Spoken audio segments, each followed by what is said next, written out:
much for me, I cannot tell it all.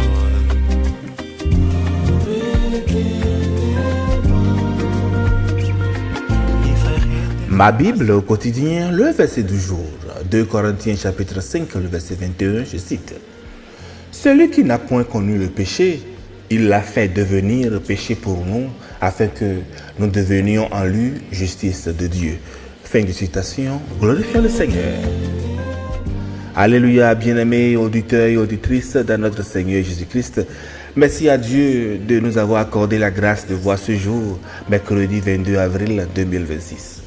Bien-aimés, notre verset se trouve dans une section où l'apôtre Paul parle du ministère de la réconciliation. Et quand vous lisez le chapitre, depuis le verset 18, il a expliqué que Dieu a voulu réconcilier le monde avec lui-même par l'intermédiaire de notre Seigneur Jésus-Christ. Au verset 19, Paul dit que Dieu n'impute point aux hommes leur offense. Puis au verset 20, il dit « Soyez réconciliés avec Dieu ». C'est après tout ça que vient notre verset du jour, qui nous montre sur quelle base cette réconciliation-là est possible, le sacrifice substitutif de notre Seigneur Jésus-Christ. Chers amis dans le Seigneur, maintenant, regardons cela de près. Paul dit d'abord, celui qui n'a point connu le péché. Ici, il parle de Jésus-Christ. Cela ne veut pas dire qu'il ignorait ce qu'est le péché, mais qu'il n'en a jamais fait l'expérience comme pécheur.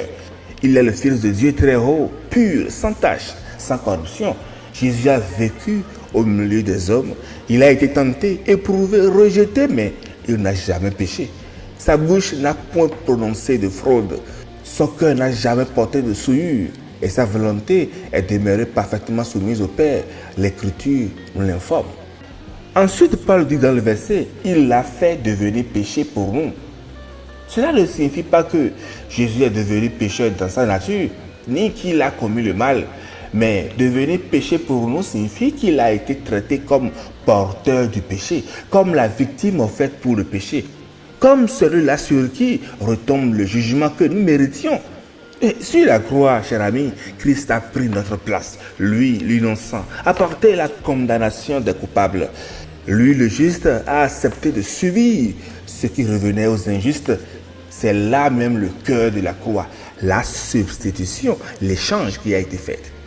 Et Paul ajoute dans le verset, pour nous, il a fait pour nous. Jésus n'est pas mort pour lui-même, il n'est pas monté à la croix à cause d'une faute personnelle, mais il a fait pour qui? Pour nous, pour nos fautes, pour notre condamnation, pour notre rébellion, pour notre perdition. Voilà l'amour de Dieu. Il ne minimise pas le péché, mais Dieu y apporte une réponse parfaite en son Fils, notre Seigneur Jésus-Christ. Puis le verset finit en disant, afin que nous devenions justice de Dieu. Voilà donc le but de tout ce qui est dans le verset. Christ a apporté notre culpabilité afin que nous recevions sa justice. Cela veut dire qu'en notre Seigneur, le croyant n'est plus seulement pardonné, il est aussi déclaré juste devant Dieu. Son identité spirituelle a changé. Nous sommes co-héritiers, n'est-ce pas? Nous ne sommes plus définis par notre passé, par nos chutes, par nos accusations, mais par l'œuvre parfaite de notre Seigneur Jésus-Christ. Remarquez bien l'expression dans le verset, en lui, c'est en lui, en notre Seigneur, que cette justice-là nous est donnée et non par nos œuvres, pas par nos efforts, non par notre mérite personnel. On ne devient pas juste devant Dieu par accumulation de bonnes actions, mais par union en notre Seigneur Jésus-Christ dans la foi. C'est pourquoi toute la gloire revient à Dieu seul. Chers amis, posons-nous la question, sommes-nous vraiment devenus aujourd'hui justice de Dieu? Est-ce que nos comportements, nos choix, nos paroles reflètent cette justice-là que nous avons reçue? Toi qui m'écoutes, oui, en ce moment, cher ami, peux-tu dire avec assurance que ta vie témoigne de cette réalité? En tout cas, que chacun fasse son auto-analyse devant Dieu. Car Paul l'a bien dit avec excellence dans autre verset, dans 2 Corinthiens 8, verset 9. Vous connaissez la grâce de notre Seigneur Jésus-Christ, qui pour vous s'est fait pauvre, de riche qu'il était, afin que par sa pauvreté, vous fussiez enrichis. Christ a tout donné pour que nous recevions donc tout.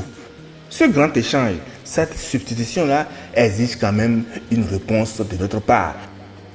Et justement, le verset qui suit notre verset du jour, 2 Corinthiens 6, le verset 1, nous dit, nous vous exhortons à ne pas recevoir la grâce de Dieu en vain. Cette grâce-là que nous avons reçue n'est pas une licence pour l'indifférence ni une permission de vivre dans le péché.